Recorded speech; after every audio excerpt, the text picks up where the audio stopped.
il y a quand même une fatigue physique réelle des policiers. Enfin, il faut le voir quand même qu'on sort d'une crise politique sans précédent où les policiers ont été mobilisés tous les week-ends à Paris comme ailleurs. Il y a une fatigue physique, un sentiment de détestation de la part des manifestants qui ont humilié aussi certains policiers.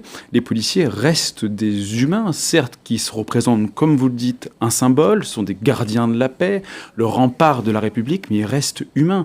Quand vous faites des heures qui ne sont pas payées par l'État, que vous ne voyez plus vos familles, que vous êtes dans des quartiers difficiles, où vous faites caillasser tous les jours, etc., forcément, ça induit malheureusement des erreurs, mais qui sont marginales par rapport à l'effort considérable qu'accomplit la police en France aujourd'hui, sans parler de la menace terroriste, sans parler du plan Vigipirate, sans parler de tout ça. On ne se rend pas compte de toute la charge de travail et toute la charge émotionnelle qui pèse sur les épaules de nos policiers. Évidemment que la justice doit faire son travail quand il y a un débordement, quand il y a une réaction qui est disproportionnée. C'est ce qu'on appelle la légitime défense. Il faut que ce soit proportionné par rapport à l'attaque qu'on reçoit. Et c'est au rôle de la justice de le faire. Mais on ne peut pas blâmer la police, surtout pas aujourd'hui, parce qu'on a cruellement besoin. Oui, mais